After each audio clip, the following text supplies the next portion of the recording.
Today I'm really honoured to be joined by a very engaging Bret Weinstein, host of the popular Dark Horse podcast, former professor of biology at Evergreen State College in Washington State. Bret is a profoundly insightful cultural analyst who seems to use his hard sciences toolkit of observation and deduction to diagnose the ever-present political and social challenges that we're now facing in the West. Bret, thanks very much indeed for joining me. Well, thanks for having me.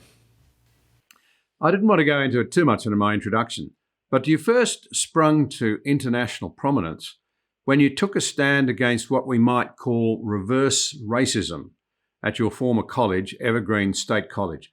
Now, some of our viewers, particularly in this country, Australia, may not be familiar with that episode. It's very important. It's very illustrative. Could you tell us a little about what was going on at Evergreen and what you did about it and why you did what you did? Sure. So my wife and I were teaching at Evergreen. My wife was literally Evergreen's most popular professor. I wasn't too far behind, and we had a large community of evolutionarily interested students that we bounced back and forth between our programs, sometimes teaching together. In 2016, the new president of the college started to advance equity proposals. Equity is the wrong term, but that was the banner under which they flew. And he impaneled a committee to study the problem of racism at Evergreen and to propose solutions. And these solutions, when they were unveiled, were absolutely alarming and seemed to be remedies to a problem that actually did not exist on our campus as far as anyone could tell. So I asked for the evidence that we had a problem with white supremacy. None was delivered. And I pointed out to my faculty colleagues the danger that these proposals constituted and the likely consequence of their adoption, I felt, being the bankruptcy of the institution and the loss of our student body.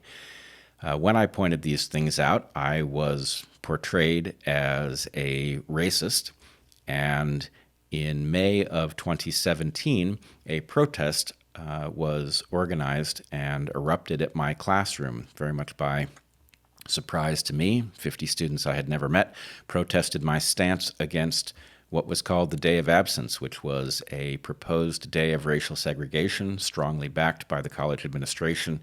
I had said over email when this was announced that I would not be participating and would be on campus despite my light skin color. And this was taken to be evidence that I was interested in preserving the white supremacy that was alleged to be on the campus. The campus then descended into riots. The library building was barricaded. Administrators were held effectively hostage as they negotiated with the protesters. The event was spectacularly colorful, and the protesters who became rioters filmed all of it and uploaded it to Facebook. It later made its way to YouTube and caught the world's attention. If you're interested in what this all looked like, Mike Nana, who is Australian, has done a wonderful 3-part documentary that you can look up on YouTube on the Evergreen meltdown. Now, you asked me why I did what I did. I did what I did because what was being proposed was a radical departure from the values that I held and that until 2016 I thought I shared with my colleagues. And my obligation was to the students, and I felt that I had no choice but to point out the hazard of these proposals. It seems significant to me that you say that the 50 students that initially confronted you were not known to you. It seems to me to be one of the elements of a great deal of the sort of disturbances that we're seeing at the moment, the wild claims that are made, is that they come from people who will not sit down and engage and really understand where you're coming from. It's more about sloganeering. It's more about, if I can put it this way, raw power. It's more about political mayhem than it is about real engagement. There's no question about that. And, I tried to engage the students. I think this was one of the things that caught the public's attention. I I remained calm. I tried to reason with them, and I was secure in the knowledge that I wasn't what they were accusing me of, which seemed to enrage them. But I think this is about power, and students who knew me would never have made these allegations because they would have known better. And in fact, I strongly suspect that those who organized the protest expected my students to jump ship and to join them, and were surprised when they didn't.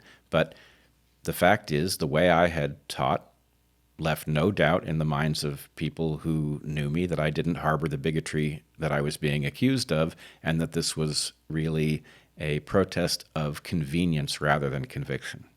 Yeah, so just to explore that a little bit, it seems to me that what you're seeing is a protest movement against what's seen as the inappropriate use of power, with somehow the promise that they, when they have power, will use it more responsibly, but it's all about protesting power and insisting that our power would be better, which on the surface of it sounds like a recipe, given what we know of human nature, for very bad outcomes.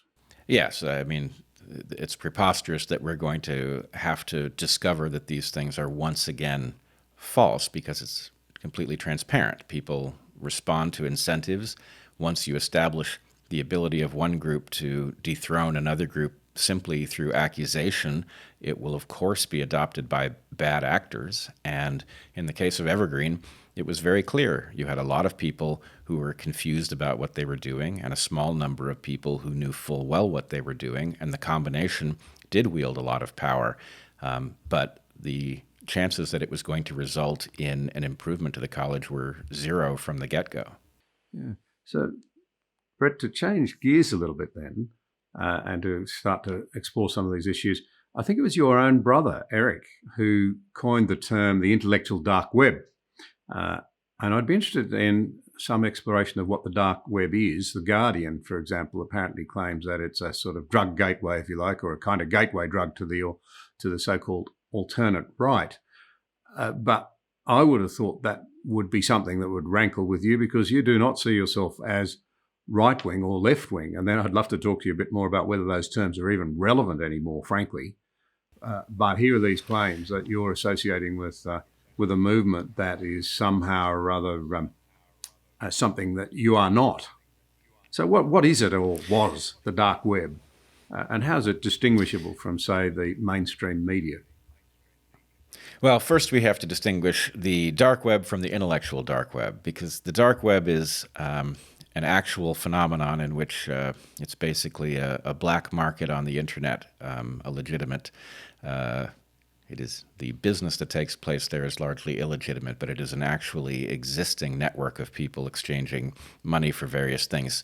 So when Eric named the intellectual dark web, it was with a wink, recognizing that effectively he was portraying heterodox ideas as if it was the exchange of contraband goods, because although certainly those who traffic in heterodox ideas don't view it that way, we knew that we would be portrayed as if we were doing that. So the intellectual dark web, Eric's initial definition for it was an alternative sense-making network, that in effect the failure of mainstream media and other institutions to make recognizable sense of the world left a niche open for those who were willing to navigate that space and wield an alternative toolkit. So in effect, if you group together people who are courageous enough to stare down stigmas and who think from first principles, they are capable of outcompeting the mainstream media and in many cases academic fields by simply recognizing the patterns in the world and grappling with them. So the intellectual dark web was composed of a number of people from all across the political spectrum. The accusation that it was in any way a right-wing movement was preposterous. It happens that more than half of the people who were initially labeled as participating in the intellectual dark web were actually left of center. I myself am quite far left of center. And in effect, this was a non-ideological attempt to sort out truth from fiction by grouping people from different perspectives and engaging each other in good faith. So in a sense, it seems to me that the old definitions of left and right are becoming less and less relevant. We need to find some new first principles, if you like. And at heart, you've just mentioned a couple of words there that sort of play into, I think, that idea. Those who are committed to reason and pursuing evidence, and those who want to, if you like, develop emotionally charged arguments that have more to do with power than with defensible philosophies, if I can put it that way. Well, I think this is quite right, and although I think there is some value left in recognizing the traditional political spectrum, I think what has happened is that we have actually reached fairly broad agreement about what values society should uphold. And across the spectrum, those in the West more or less agree that society ought to be as free as possible, as fair as possible, and that whatever structures are necessary to provide that freedom and fairness are defensible. So, for example, if one looks at the Hidden Tribes report, there is what they call an exhausted middle in the U.S. of something like 67% of the population that rejects the viewpoint of both fringes and broadly agrees on what it is that are the desirable goals of society should be. Now, there are still differences between left and right. We tend to differ over how close we think we are to achieving goals and what remedies might be worth entertaining in order to cover the rest of the distance. But that is, in fact, a small divergence, not a large one. Yeah, I understand what you're saying. Well, then to come to those, if you like, creating a framework for moving forward, you've been a very outspoken advocate of the need for the free exchange of ideas, because in the end, I guess that's what freedom of speech is really about. And yet increasingly, the free exchange of ideas takes place now on the very things we're using, massive social media platforms like Twitter and Facebook. In October 2020, you were actually banned from Facebook. You've also had issues with Twitter. Of course, President Trump now has been banned from Twitter. It was interesting to see the global response, because there were many people from left of centre, I think, who very honourably said this is not a good thing. But nonetheless, it's happened. We've seen alternative platforms like Parler shut down.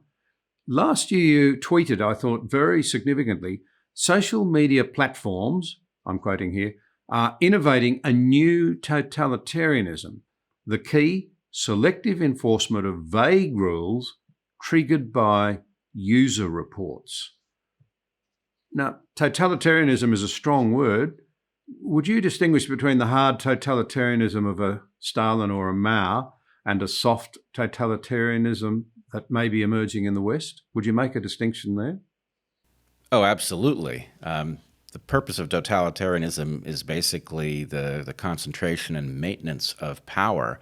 And we live in a very different world. So the tools that might have been necessary to totalitarianism 50 or more years ago are no longer optimal from the point of view of maintaining control. So what I would suggest is that we are entering an era of what I would call surgical totalitarianism, where the least force necessary will be applied to prevent change or to shift the population's belief structure in a given direction. And that necessary amount of force may be relatively small, but even if it is small, it is no less frightening because of its net effect.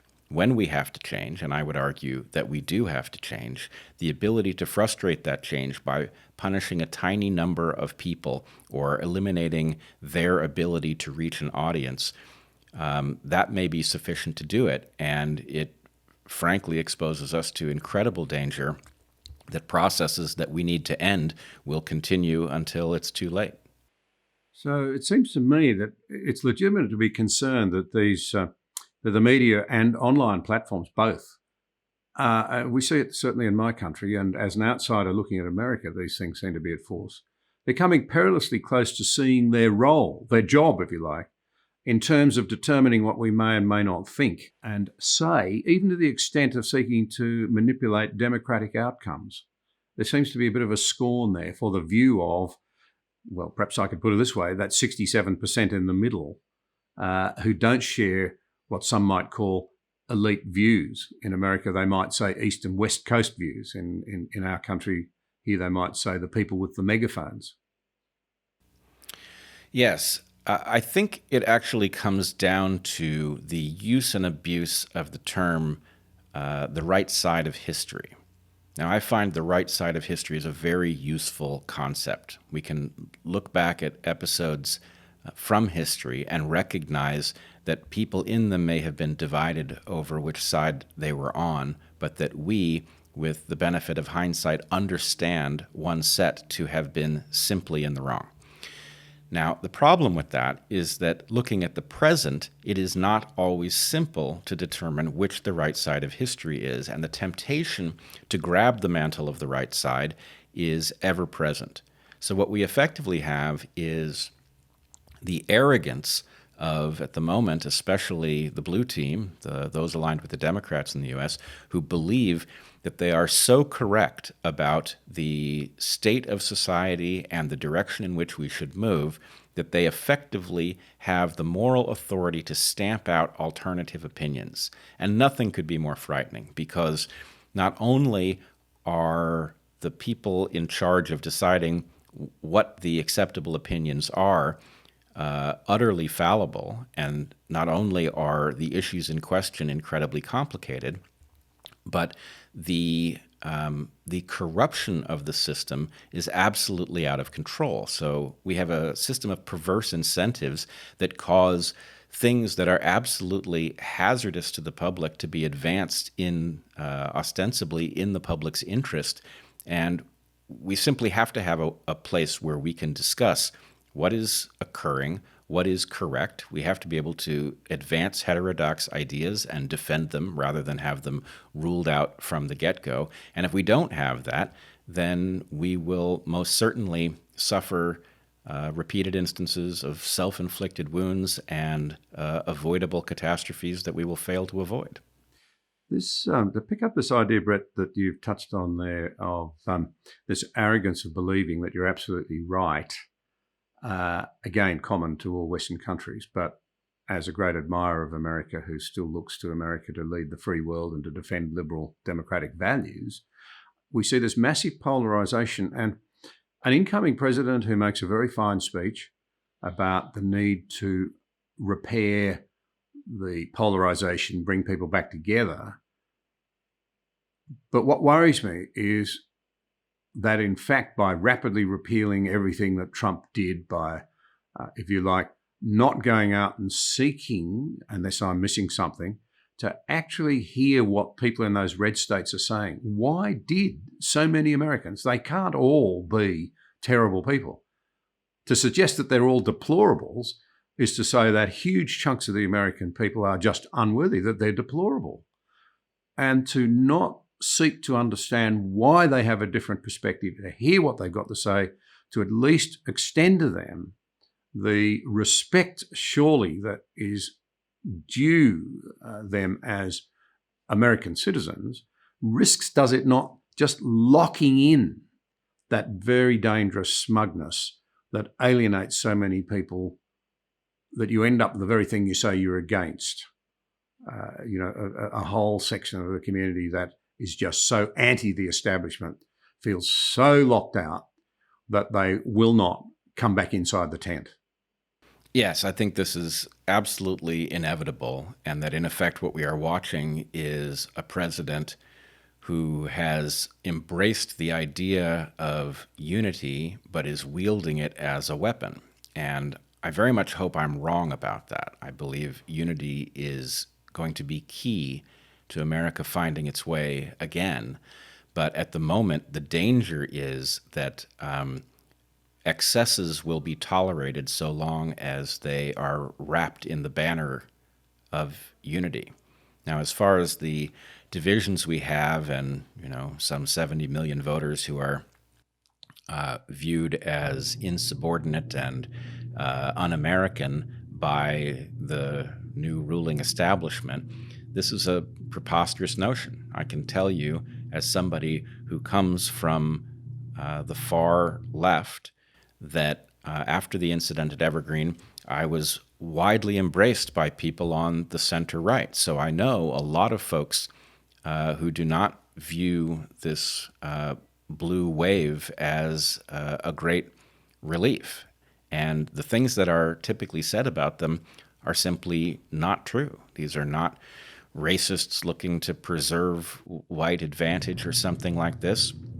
They're not even especially traditional. They just simply do not accept some of the proclamations that are coming from the blue team that I think are, frankly, transparently questionable. Again, it raises in my mind the idea that it's more about power than, if I can use an old-fashioned word, building a civilized society in which people can flourish. It is, and in fact, go ahead.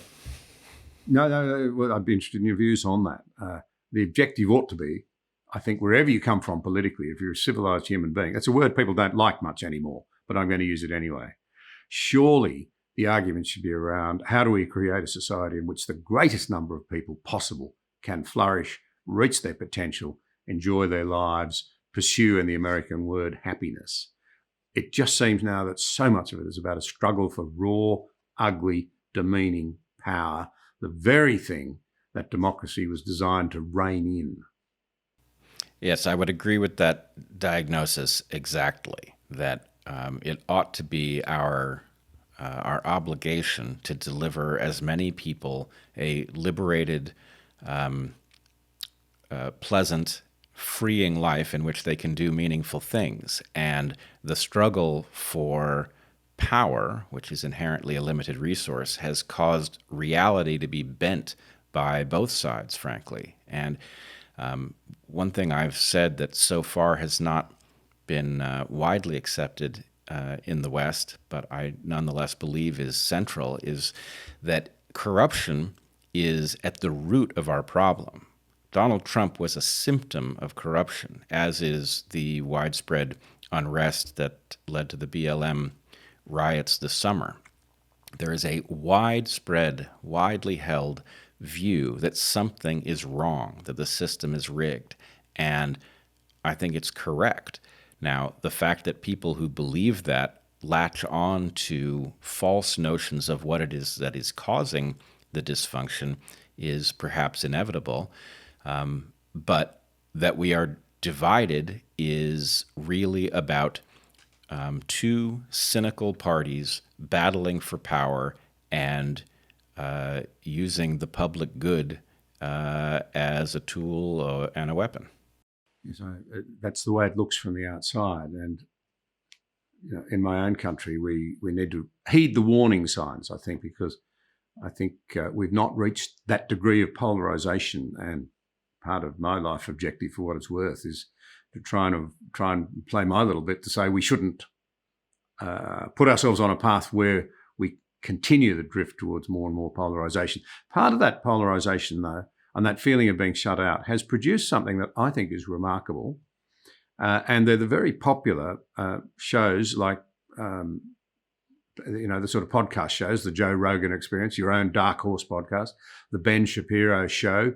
They dive very deeply into these issues. And I found in this country with this series that I host, an enormous thirst, including amongst a surprising number of younger people, for in-depth analysis. And I guess it springs from that very thing you're talking about, those people in the middle who are deeply concerned about what's happening, but they feel pretty powerless. We're seeing this pickup in engagement by thinkers, by people who think rational, calm, evidence-based reasoning matters. That's encouraging. But given the frightening power of the opposing forces now, do you think it's becoming less likely that we can haul back the drift? Well, I see both of the features that you do. I see a surprising, well, maybe not surprising to us, but surprising to many, interest on the part of a large fraction of the public in doing the hard work of thinking through complex issues and not defaulting into overly simplistic assessments. There is a huge audience for this. There's no question about it. On the other hand, it is genuinely threatening to those who wish to maintain or capture power for its own sake, and they will therefore take up arms against it, and in fact they already are.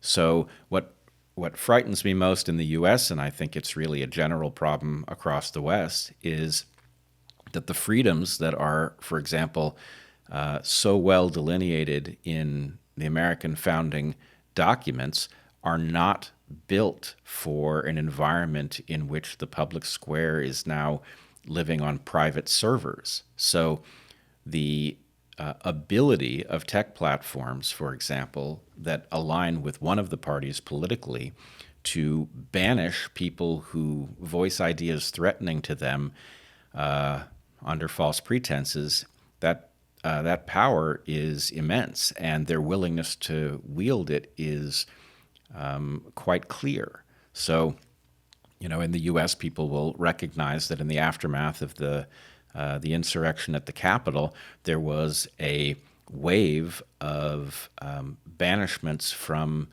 social media, but the cover story that was effectively delivered, that these were fringe conservatives, that these were people from the far right, doesn't stand up to scrutiny. And I would point out, as you alluded to earlier, that these same forces that banished many accounts from social media in the aftermath of the insurrection event also banished the Unity movement, which is the movement I started in the U.S. to beat the duopoly at the electoral game. We were thrown off of Twitter under false pretenses. We investigated the claims that were made against us. There was no truth in them, and yet the account remains suspended to this day. And there's no rational basis on which it might be accused of being far right, because in fact the movement was built to be non-ideological, non-partisan, and to sit dead center. So there is no question. The platforms have immense power. They are willing to wield it, and they are willing to wield it against anything that threatens them, including the truth. Yes, I was going to come to this very interesting question of the political movement that you set up, Unity 2020.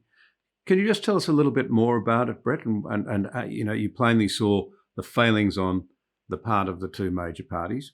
You wanted to occupy the centre, or at least, I guess, I would say, without wanting to put words in your mouth, create an environment where you can have the high quality exchange of ideas. That is the only way you arrive at the best possible policy outcomes and get the maximum buy-in to those ideas.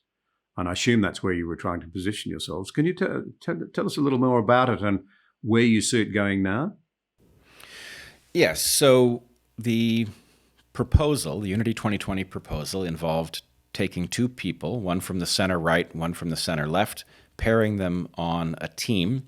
That team would come together under the agreement that all decisions made would be made jointly, except in circumstances where that was impossible, for example, where something did not present enough time to make a joint decision. But in effect, a power-sharing arrangement between a capable, courageous patriot from the left and a capable, courageous patriot from the right, that one of them would be determined by coin flip to run for the top seat, that is the presidency. The other would run for the vice presidency. And after 4 years, the roles would reverse, and hopefully they would be reelected. And in this way, everyone could be assured that this was not a power grab from one side against the other, but it was really the reflection of American ideals and a willingness to compromise and find what's best for the nation.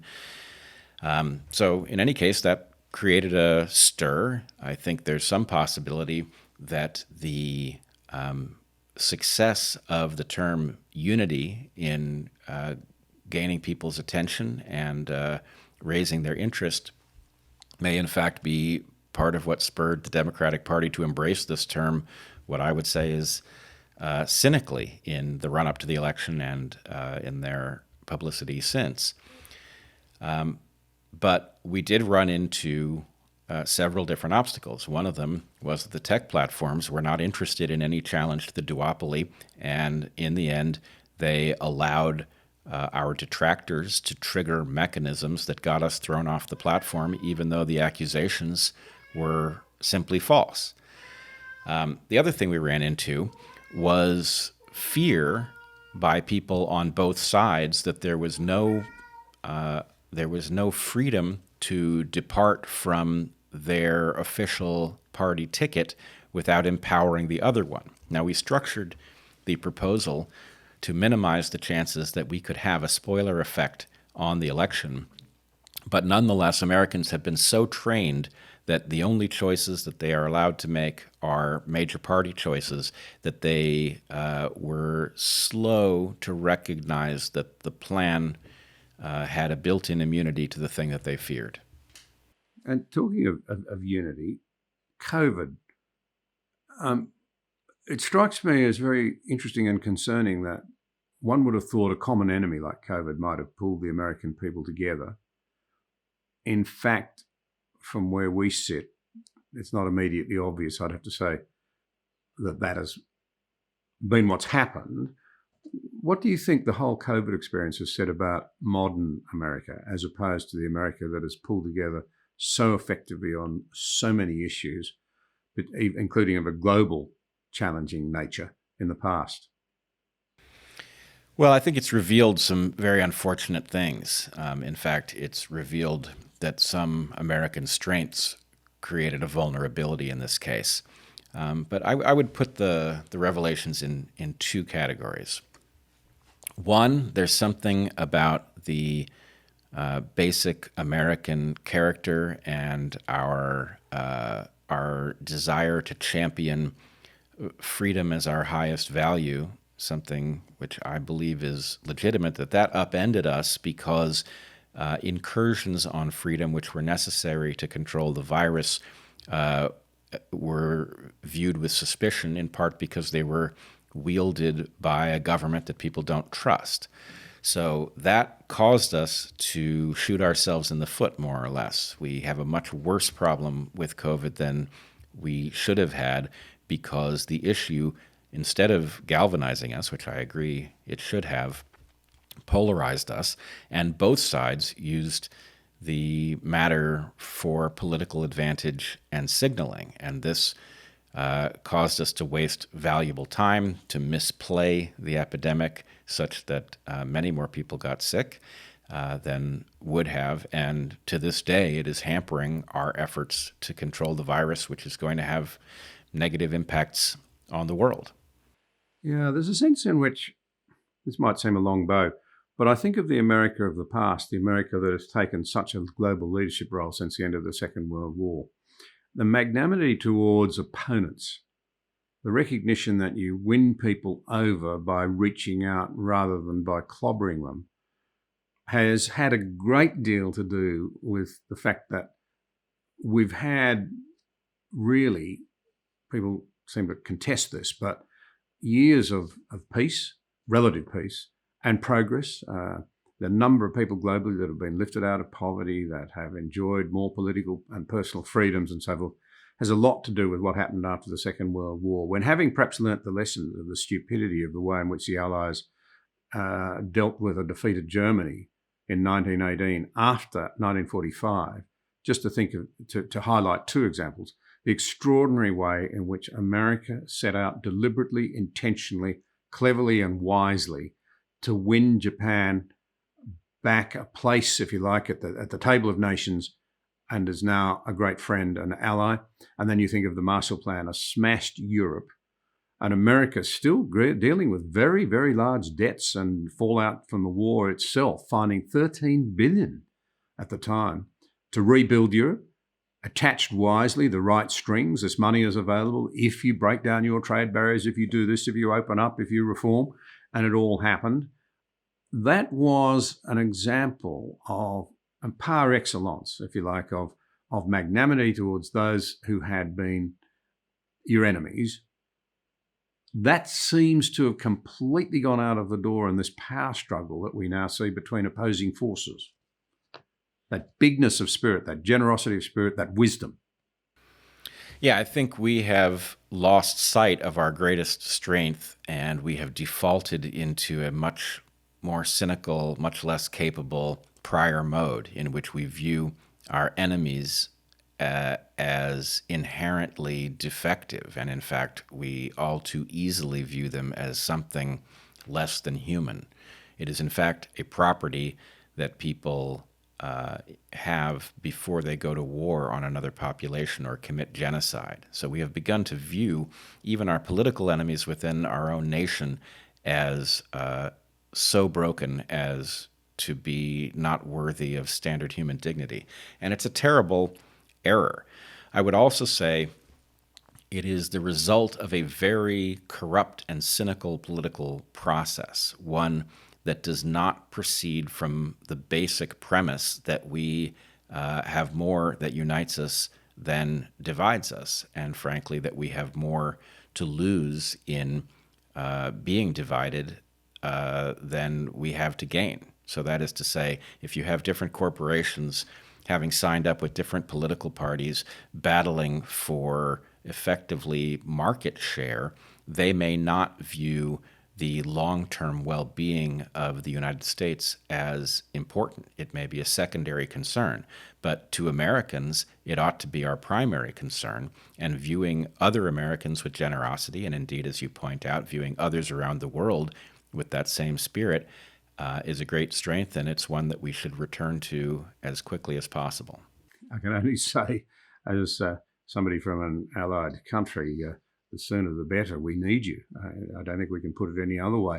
John Major, when he spoke to the Australian Parliament, when he was the British Prime Minister some years ago, said that we may occasionally find fault with our American cousins, but let's be honest, there is no major problem confronting humanity that cannot be resolved without the full engagement and commitment of the United States. And I believe that to be true.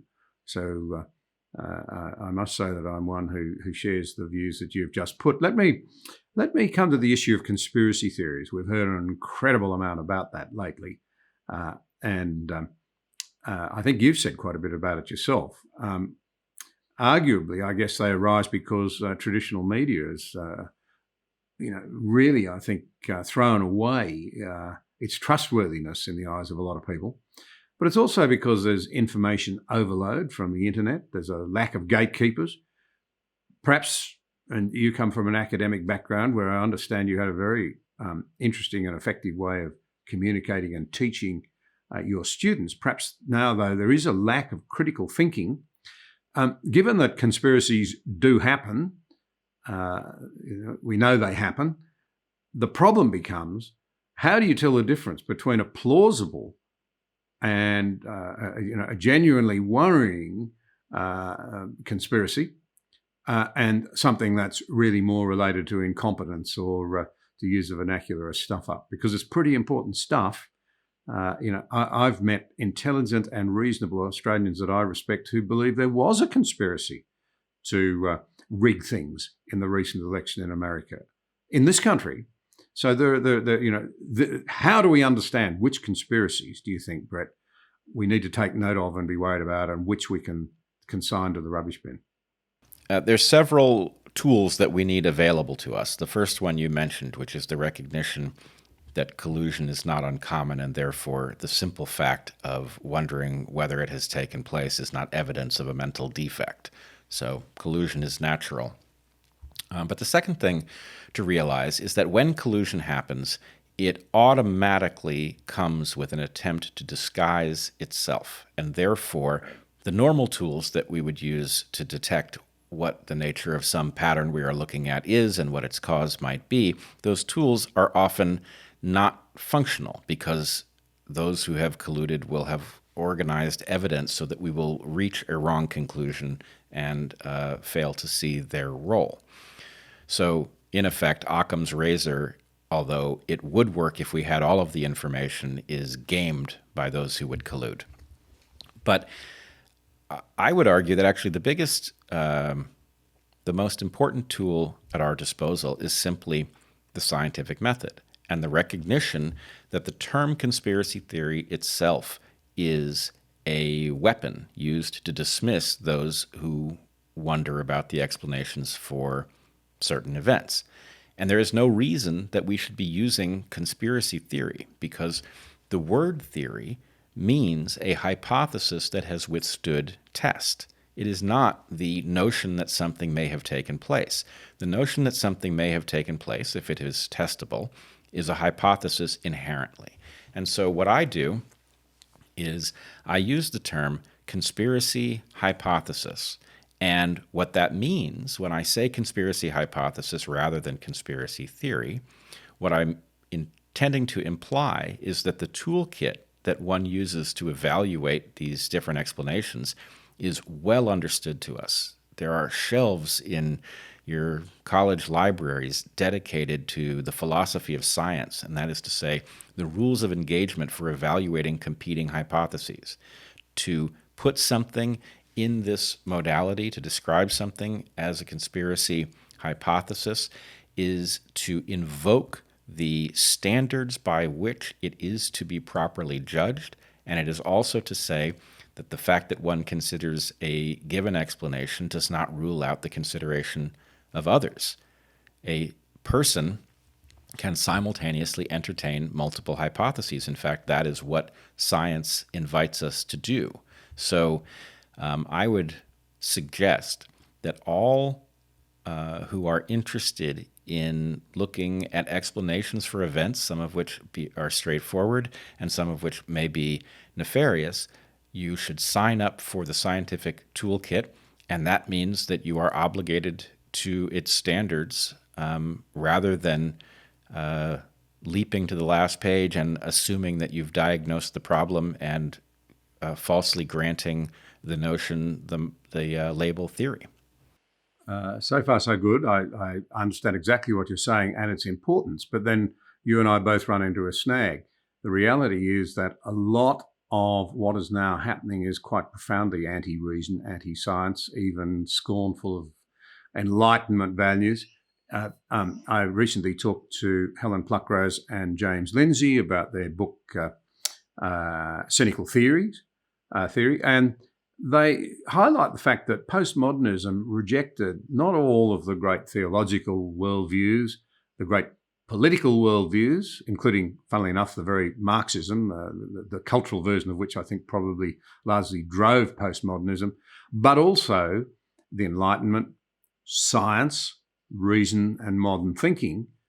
And then critical theory's picked up, if you like, and taken an amazing hold despite its real emptiness at its heart on campuses right across the West. And my impression is that it's particularly strong on a lot of American campuses.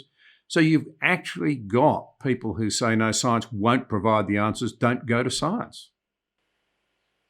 How did we get to that Well, point? you certainly do. There's a conspiracy there, I'm sure.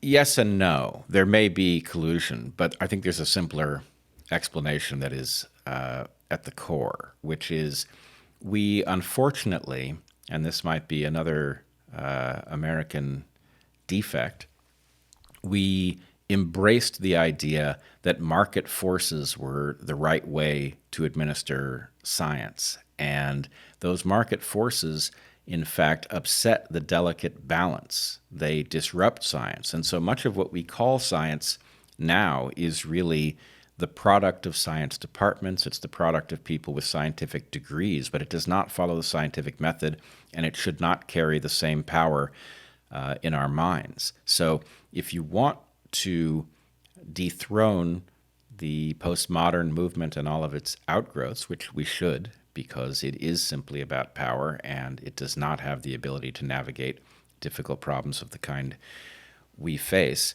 But if you want to dethrone it, the way to do that is to make science robust and to insulate it from market forces so that scientists can tell us what we need to know rather than what we want to hear.